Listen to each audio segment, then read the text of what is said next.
National nuclear security administration की report. लेकिन war alert पर है ईरानी एयरफोर्स भी, ये भी जानकारी सामने आ रही है। पश्चिमी ईरान का एयर स्पेस बंद कर दिया गया है। 9 अक्टूबर तक पश्चिमी ईरान का एयर स्पेस बंद रहेगा। जरूरत पड़ने पर इजरायल पर तत्काल हमले की तैयारी है। इराक, तुर्की की तरफ एयर स्पेस फिलहाल बंद कर दिया गया है। और पश्चिम एशिया में इजरायली हमलों का खौफ है। एमिरेट्स एयरलाइंस ने एडवाइजरी जारी की है। ईरान और इराक के लिए उड़ानें कैंसिल कर दी गई हैं। एमिरेट्स बहुत बड़ी एयरलाइंस है मिडिल ईस्ट की, और वो कह रहे हैं कि ईरान और इराक के लिए उड़ानें कैंसिल। दुबई की एयरलाइंस में पेजर और वॉकी टॉकी पर बैन लगा दिया गया है।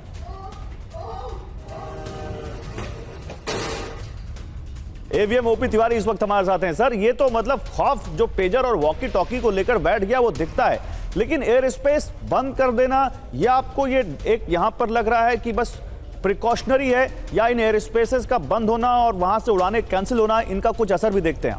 गौरव, ये एयर स्पेस बंद करना जहाँ भी थोड़ा बहुत प्रोबेबिलिटी होती है, जहाँ भी संभावनाएं होती है कि एयर ऑपरेशन हो सकता है, इसमें बंद करना ही क्योंकि सेफ्टी बहुत महत्वपूर्ण है।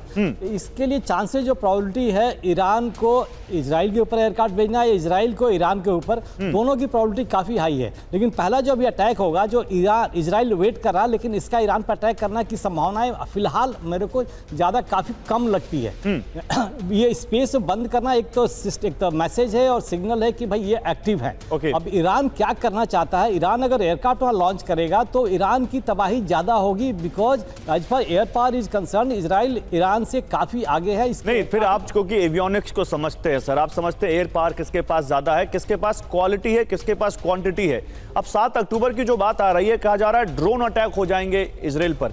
क्या अब इस 1 साल की वॉर के बाद कोई इतना बड़ा ड्रोन अटैक इजराइल पर पॉसिबल है?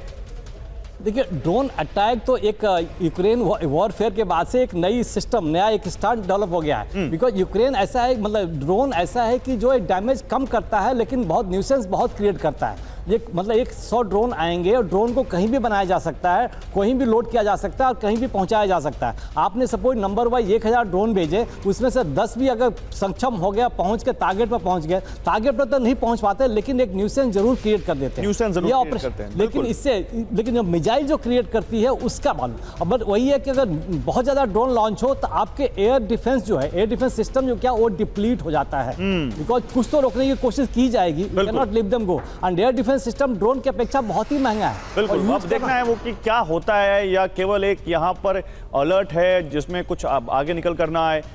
उम्मीद तो यही करते हैं कि वॉर जितनी जल्दी खत्म हो, हमले जितने कम से कम हो, उतना अच्छा है। लेकिन देखिए, हो नहीं रहा ऐसा। क्यों? क्योंकि अगली खबर बता रही है, लेबनान से तबाही की एक और तस्वीर सामने आई है। इजरायली सेना ने रिहायशी इलाके पर हमला किया है। इजरायली स्ट्राइक में तबाह हो गया पूरा इलाका। तो अब लेबनान से तबाही की तस्वीरें जो आ रही हैं वो बहुत ज्यादा, ये तबाही की तस्वीरें यहाँ ये दिखाती हैं कि बहुत ज़्यादा तबाही दिख रही है, बहुत ज़्यादा तबाही मचा रही है इजराइल की सेना लेबनान में।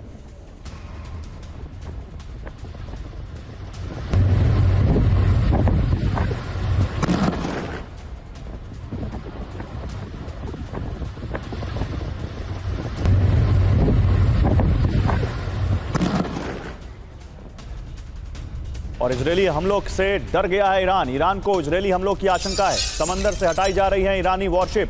बंदर अब्बास पोर्ट से कई वॉरशिप्स का मूवमेंट देखने को मिला है। सुरक्षित ठिकानों पर भेजे गए हैं IRGC के वॉरशिप्स।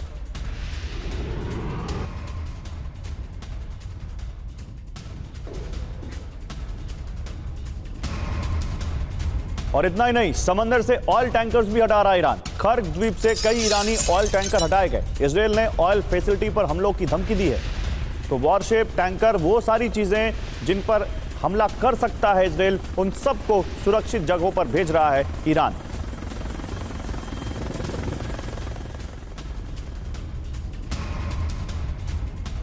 और हमलों से निपटने की तैयारी कर रहा है ईरान। तेहरान में रोकी गई मेट्रो सेवा, सूत्र बता रहे हैं तेहरान मेट्रो का परिचालन बंद कर दिया गया। शेल्टर के तौर पर हो सकता है सबवे का इस्तेमाल। हमले होने पर सबवे में लोगों को रखने की तैयारी।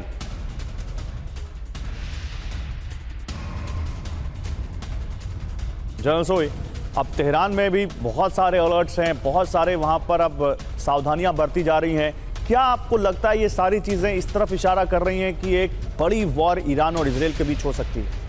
देखिए गौरव, ऐसा है कि देखिए जो अभी 7 अक्टूबर की बात करें तो उसमें जो इजराइल की पॉलिसी रहती है वो प्रोएक्टिव है कि कहीं पे उनको इतना दबा के रखो। जो एक मोमेंटम बनाया हुआ है उसने, एक तो हिजबुल्लाह की तरफ पूरा दबा के रख दिया उनको। अभी लगातार बम्बार्डमेंट चल रहे हैं कि जहां सिर उठाने से पहले उनको वहीं कुचल दिया जाए, रॉकेट लॉन्च साइट जहां जहां से हेडक्वार्टर है उनको ख़त्म करे। दूसरा, ईरान ने जो हमला किया उसके बाद से अभी तक इसराइल ने जवाब नहीं दिया है। ईरान भी टेंशन में कि कब आएगा कब आएगा। रोज वो तैयार बैठे हुए, अलर्ट बैठे हुए हैं। अपने एयर स्पेस बंद कर दिया, अपने शिप हटा दिए। जो खर्ग आइलैंड जो आप बता रहे हैं वो बड़ा इंपॉर्टेंट इनका ऑयल का एक्सपोर्ट बेस है, और शिप हटा दिए। तो उनको बड़ा खतरा बैठा हुआ है कि कब आ जाएगा, क्योंकि उनको ये मालूम है, जैसा AVM तिवारी बता रहे थे, कि इजराइल में ताकत है कि एयर डिफेंस सिस्टम को इनको नाकाम करते हुए जब मर्जी जहां मर्जी वो हमला कर सकते हैं। और जहां के किसी भी बिल में छुपे होंगे, बंकर बस्टिंग है या इस प्रकार की मिसाइल और रॉकेट है, काफ़ी बड़ा नुकसान किया जा सकता है। इस समय में ईरान को चिंता है कि अपना नुकसान कम से कम कैसे किया जाए, नुकसान को बचाने की कोशिश है उसके अंदर। दूसरा, लेकिन जो जंग है यहाँ पर, एक जो चीज़ आपने बताई कि दोनों के बीच डिस्टेंस बहुत है, 2000 किलोमीटर का डिस्टेंस है। हालांकि ईरान के पास सेना और टैंक ज़्यादा है, लेकिन उसका कोई फायदा नहीं है। यहाँ लड़ाई होगी एयर की, यहाँ लड़ाई होगी मिसाइल की, जहाँ पे इजराइल बहुत आगे है टेक्नोलॉजिकली, और उनके पास पिन पॉइंट इंफॉर्मेशन रहती है जो उनकी इंटेलिजेंस। और क्या मैं इस पर आगे बात करूंगा कि जैसे इस्माइल हानिया का वहां पर असैसिनेशन हुआ, जिस तरह से कासिम सुलेमानी को अमेरिका ने मारा, क्या इस तरह का भी कोई अटैक और नियर फ्यूचर इजराइल की तरफ से देखने को मिलेगा?